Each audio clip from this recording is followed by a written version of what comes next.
أعوذ بالله من الشيطان الرجيم بسم الله الرحمن الرحيم الحمد لله رب العالمين اللهم صل على سيدنا محمد وعلى آل سيدنا محمد. ശ്രോതാക്കളെ, ഇന്നത്തെ നമ്മുടെ നബിദിന ഘോഷയാത്രയോടനുബന്ധിച്ചുള്ള പ്രവർത്തനങ്ങൾ, അതേപോലെ തന്നെ സ്റ്റേജ് പ്രോഗ്രാമുകളും മറ്റു പ്രവർത്തനങ്ങളും ഇതിന്ന് കാണുമ്പോൾ ഇസ്ലാമിക വിധിവിലക്കുകൾക്ക് അതിൻ്റെ അതിർവരമ്പുകൾ വിട്ടുകിടക്കുന്നോ എന്നൊരു തോന്നൽ സംഭവിക്കുന്നു. ഇത് നമുക്ക് പറ്റിയതല്ല. എന്നാൽ നബിദിനത്തിൻ്റെ ഘോഷയാത്രകൾ നടക്കണം. നബി സല്ലല്ലാഹു അലൈഹി വസല്ലമ തങ്ങളെ പൊതുജനത്തിൻ്റെ മുമ്പിൽ ഇതര മതസ്ഥരുടെ മുമ്പിലും അവതരിപ്പിച്ചു കൊടുക്കാനുള്ള പല വഴികളിൽപ്പെട്ടതാണ് നബിദിനത്തിനോടനുബന്ധിച്ച് നമ്മൾ നടത്തുന്ന സ്റ്റേജ് പ്രോഗ്രാമുകളും മറ്റും ഒക്കെ തന്നെ. പ്രത്യേകിച്ച് നമ്മളിടയിൽ തന്നെയുള്ള ആളുകൾക്ക് ദീനീ ജീവിതത്തിനുള്ളൊരു വഴിവെക്കലും കൂടെയാണത്. അവർക്ക് ആദരവായ നബി സല്ലല്ലാഹു അലൈഹി വസല്ലമ തങ്ങളെ നമ്മൾ തുറന്ന് കാണിച്ചു കൊടുക്കുന്നു. അതിൻ്റെ പേരിൽ പല ആളുകളും നമ്മോട് നേരത്തെ അത്ര അങ്ങ് ശ്രദ്ധിച്ചിട്ടില്ലാത്ത ആളുകൾ ശ്രദ്ധിക്കുന്ന ഒരവസ്ഥയും ഉണ്ടാകുന്നു. വളരെ അത്യാവശ്യം തന്നെയാണ്. അതിനോടനുബന്ധിച്ചിട്ടുള്ള അന്നദാനങ്ങൾ, അതുപോലെ തന്നെ മിഠായി വിതരണങ്ങൾ, ഇങ്ങനെ തുടങ്ങിയിട്ട് അതിനു വേണ്ടി പ്രവർത്തിക്കുന്ന എല്ലാ പ്രവർത്തനങ്ങളും. എന്നാൽ ഘോഷയാത്രയിൽ ഇത് കാണാൻ വേണ്ടി കുറച്ച് മുസ്ലിം ചെറുപ്പക്കാരികളും അതുപോലെ തന്നെ മുസ്ലിം യുവതികളും യുവാക്കളും വരുന്നത് കാണാൻ കഴിയുന്നു. യുവാക്കളതല്ല ഇവിടെ പ്രശ്നം. സ്ത്രീകൾ അവർക്ക് ഇസ്ലാം അനുവദിച്ച ആ രൂപത്തിലല്ലാതെ യുവാക്കളായാലും യുവതികളായാലും സ്ത്രീകളാണെങ്കിലും പുരുഷന്മാരാണെങ്കിലും ആരാണെങ്കിലും മാതാപിതാക്കളാണെങ്കിലും ഇസ്ലാം അനുവദിച്ച വിധിവിലക്കുകളിലൂടെ അല്ലാതെ അവർ ഒരിക്കലും വരാൻ പാടില്ല. ആ അതിർവരമ്പ് വിട്ട് കടന്നെങ്ങാനും നമ്മൾ പ്രവർത്തിച്ചു പോയാൽ നമ്മൾ ഘോഷയാത്ര കാണുക, അല്ലെങ്കിൽ അതിൽ സംബന്ധിക്കുക, അതിൽ സഹകരിക്കുക, അതുപോലെ തന്നെ സ്റ്റേജ് പ്രോഗ്രാമിൽ സഹകരിക്കുക എന്നൊക്കെ എന്തിൻ്റെയോ പേരിൽ കടുത്ത ഹറാമ് ചെയ്തിട്ട് വരൽ നമ്മുടെ നാളത്തെ ഖബർ ജീവിതം അദാബിലാക്കാനുള്ളൊരു വഴിയാണെന്ന കാര്യം മറന്നു പോകരുത്. ഘോഷയാത്രകൾ വേണ്ടത് തന്നെയാണ്, യാതൊരു സംശയവുമില്ല.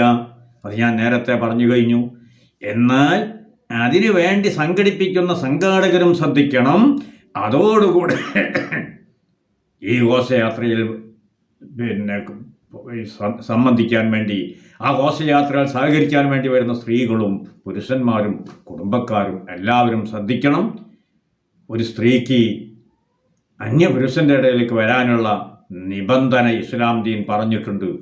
ഈ നിബന്ധന ലംഘിച്ചെങ്ങാനും നമ്മൾ എന്തിൻ്റെയോ പേരിൽ എവിടെയായാലും മഖാമുകളായി അതുപോലെ തന്നെ മറ്റു ഏതെങ്കിലും സ്ഥലങ്ങളായി നിബന്ധന തെറ്റിച്ചാൽ അല്ലാഹു തആല ശിക്ഷിക്കും. ഇത് പറഞ്ഞു കൊടുക്കേണ്ടവർ പറഞ്ഞു കൊടുക്കുക തന്നെ വേണം, അനുസരിക്കേണ്ടവർ അനുസരിക്കുക തന്നെ വേണം. ഇപ്പോൾ പറഞ്ഞു കൊടുക്കുന്നതും കേൾക്കുന്നില്ല, അതോടുകൂടെ അനുസരിക്കുന്നതും കാണുന്നു. ആരെങ്കിലും ഒന്ന് പറഞ്ഞു കൊടുത്താൽ തന്നെ അനുസരിക്കുന്നതും കാണുന്നില്ല. ഇത് വലിയ അപകടം പിടിച്ച ഇസ്ലാം മതത്തിനുണ്ടാകുന്ന വലിയൊരു മുസീബത്തായിട്ടല്ലാതെ ഇതിനെ കാണാൻ കഴിയില്ല. അതുകൊണ്ടാണ് ഉണർത്തുന്നത്. അതുണ്ടാവാൻ പാടില്ല. ഞാൻ കണ്ട നബിദിന പ്രോഗ്രാമുകൾ, ഞാൻ കണ്ട പ്രവർത്തനങ്ങൾ, ഞാൻ കണ്ട മറ്റുള്ള കാര്യങ്ങൾ, ഇതൊക്കെ ഒന്ന് വിശദീകരിക്കണമെന്ന് ആഗ്രഹമുണ്ട്. പക്ഷേ എല്ലാം പറഞ്ഞു തീർക്കാൻ ഇവിടെ ഈ സമയം മതിയാത്തത് കൊണ്ട് ചുരുക്കി പറയട്ടെ. ഒരു സ്ത്രീക്ക് പുറത്തിറങ്ങണമെങ്കിൽ അവൾ പൂർണ്ണ ഹിജാബിലായിരിക്കണം. പ്രായപൂർത്തി എത്തുന്നതിൻ്റെ മുമ്പ് ശ്രദ്ധിക്കേണ്ടത് മാതാപിതാക്കളാണ്. അവർക്ക് 10 വയസ്സായാൽ നിസ്കാരം നമ്മൾ അവരിൽ നിർബന്ധമാക്കുന്ന മാതാപിതാക്കൾക്ക് ഉത്തരവാദിത്വമുണ്ടെങ്കിൽ അന്ന് തന്നെ അവരുടെ വസ്ത്രധാരണയും ഉസ്താദുമാർക്ക് രക്ഷിതാക്കൾക്ക് നിർബന്ധമാണ് ശ്രദ്ധിക്കൽ. ഇതൊന്നും ഇല്ലാതെ സ്ത്രീകളും പുരുഷന്മാരും വരുന്നത് വീഡിയോ എടുത്തേക്കാൻ നല്ല ബോധ്യമുണ്ട്. പക്ഷേ ഇത് പ്രചരിപ്പിച്ചാൽ എൻ്റെ ഈമാൻ തന്നെ തുറച്ചു പോകുമെന്ന് വിചാരിച്ചിട്ട് ഞാൻ പറയുക എന്ന തീരുമാനത്തിലെടുത്തതാണ്. അതിൽ നിന്ന് ഒഴിഞ്ഞു പോരുകയല്ലാതെ രക്ഷയില്ലാതെയായി. സ്റ്റേജ് പ്രോഗ്രാം സ്റ്റേജിൽ വെച്ചിട്ട് കുട്ടികളാണ് നമ്മുടെ മാതാപിതാക്കൾ അത് കാണാൻ വരണമെന്ന് പറഞ്ഞാൽ രക്ഷിതാക്കൾ ഏതായാലും വരുന്ന കോലം, പിതാക്കൾ ഏതായാലും വരുന്ന കോലം കാണുന്നില്ല. അവരാണ് കൊണ്ടുവരേണ്ടത് അവരെ, ആ കുട്ടികളെ. പക്ഷേ അതിന് പകരം ഉമ്മമാരോട് നിർബന്ധിക്കുന്ന ഒരവസ്ഥയാണ് ഇന്ന് കാണുന്നത്. അങ്ങനെ ആദ്യത്തിലൊക്കെ തന്നെ ചെറിയൊരു അദബ് സദസ്സിൽ കാണുമെങ്കിൽ അവസാനത്തിൻ്റെ ദഫ് പ്രോഗ്രാം ഇങ്ങോട്ട് വരുമ്പോഴത്തേക്ക് എല്ലാ അദബിൻ്റെ അതിർവരമ്പുകളും വിട്ടുകളയുന്നു. ഇത് നടത്തുന്ന സംഘാടകർക്കും പറഞ്ഞു കൊടുക്കേണ്ട ആലിമ്യങ്ങൾക്കും അതുപോലെ തന്നെ അതിൻ്റെ മറ്റുള്ള ആളുകൾക്കും ഭാരവാഹികൾക്കും ഒക്കെ പറഞ്ഞു കൊടുക്കലും നിയന്ത്രിക്കലും ഉത്തരവാദിത്തമുണ്ട്. ഇല്ലെങ്കിൽ റബ്ബിനോട് ചോദ്യം ചെയ്യപ്പെടും, യാതൊരു സംശയവുമില്ല. റബ്ബ് അത് ചോദ്യം ചെയ്യുക തന്നെ ചെയ്യും, ഇവർ ചോദ്യം ചെയ്യപ്പെടുക തന്നെ ചെയ്യും, യാതൊരു സംശയവും ഇല്ല. അതിന് പകരം എന്ത് തമ്മാടിത്തരങ്ങളും ചെയ്യാം, നിങ്ങളൊന്ന് വന്നു കിട്ടിയാൽ മതി എന്ന് പറയുന്നിടത്തേക്ക് എത്തിയാൽ അത് അപകടമാണ്. അതേപോലെ തന്നെ നമ്മുടെ സലാത്ത് മജ്ലിസുകൾ, അതുപോലെ തന്നെ ദിക്റിൻ്റെ മജ്ലിസുകൾ, അതുപോലെ തന്നെ മഖാമുകൾ, അങ്ങനെ തുടങ്ങിയിട്ട് എല്ലാം തന്നെ സുന്നത്ത് ജമാഅത്തിൻ്റെ ആളുകൾക്ക് എന്തുണ്ട്, ഉത്തരവാദിത്ത ബോധം വേണം. എവിടെയും പൂർണ്ണമായ അദബിലല്ലാതെ മുന്നോട്ട് കൊണ്ടുപോകാൻ പാടില്ല. മഖാമിലേക്ക് പോയാൽ തമ്മാടിത്തരത്തിലൂടെ ഇസ്ലാം പറഞ്ഞതിൻ്റെ അപ്പുറത്തൂടെ ഒരു മഖാമ യാത്ര, സിയാറത്ത് യാത്രകൾ ഞാൻ പലപ്പോഴും ശ്രദ്ധിച്ചതാണ്. തീവണ്ടിയിൽ നിന്നാണ് പെണ്ണുങ്ങൾക്ക് നിൽക്കാരോ, ഏർന്നാണ് അവർക്ക് നിൽക്കാരോ നേരെ കിട്ടുക.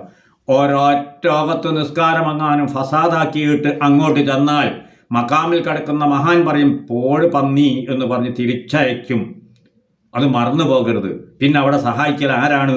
പിശാചാണ്. മഖാമ് പോയി അന്ന് എനിക്കെല്ലാം റാഹത്തായി എന്ന് പറയുന്ന ചില ആളുകളുണ്ട്. പോയ രൂപം കണ്ടാൽ അവന് ഇബ്ലീസ് സഹായിച്ചു എന്ന് മാത്രമേ നമുക്ക് വിശ്വസിക്കേണ്ടതുള്ളൂ. മഖാമിലേക്കൊക്കെ പോകുമ്പോൾ അതിൻ്റെ അദബ് പാലിച്ചു കൊള്ളണം. അത് കാണുന്ന ആളുകൾ പറഞ്ഞു കൊടുത്തു കൊള്ളണം. ആ മഖാമിൻ്റെ അഹ്ലുകാർ പറഞ്ഞു കൊടുത്തു കൊള്ളണം.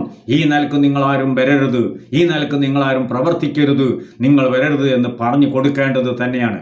മുസ്ലിം സമുദായത്തോട് പറയൽ നിർബന്ധമാണ്. മറ്റ് മതക്കാരോട് നമുക്ക് പറയേണ്ട ആവശ്യം ഇല്ല. അവരെ നിയന്ത്രിക്കുന്ന ഉത്തരവാദിത്വം നമ്മളില്ല. അത് അവരുടെ അഹ്ലുകാർ, അവർക്ക് അവരുടെ മതത്തിൽ എന്തോ പറഞ്ഞിട്ടുണ്ടെങ്കിൽ അവർ നോക്കിക്കോട്ടെ. മുസ്ലിങ്ങൾക്ക് അത് പാടില്ല, സൂക്ഷിച്ചു കൊള്ളണം. കൊണ്ടുപോകുന്ന സംഘാടകർ പലപ്പോഴും കാണാം, യാത്രക്ക് പെണ്ണുങ്ങളായിട്ട് പോയി വന്ന് ഞാൻ എല്ലായിടത്തും പോയി, ഞാൻ അജ്മീറും പോയി, അതുപോലെ തന്നെ ബഗ്ദാദിലും പോയി, എല്ലായിടത്തും പോയി. പോയത് എങ്ങനാ പോയതൊന്ന് കണ്ടു നോക്കിയാൽ അറിയാം. ആ മഖാമിൽ കിടക്കുന്ന മഹാൻ ഇവരെ വെറുത്തിട്ടുണ്ടാവും. നിസ്കാരം ഫസാദാക്കിയിട്ട് പോവാൻ പാടില്ല. അങ്ങോട്ട് ചെന്നാൽ അവർ വിടൂല, അംഗീകരിക്കൂല, യാതൊരു സംശയവും ഇല്ല. ഇത് യാത്രക്ക് പോലെ യാത്രക്കാർക്ക് പൈസ ഇട്ടാൻ വേണ്ടി സംഘാടകർ അതൊക്കെ വലിയ ഫളായിലുണ്ട് എന്നും പറഞ്ഞ് അങ്ങനെ പ്രചരിപ്പിക്കൂ. ഈ ഫളായിൽ എന്തായിപ്പോയി?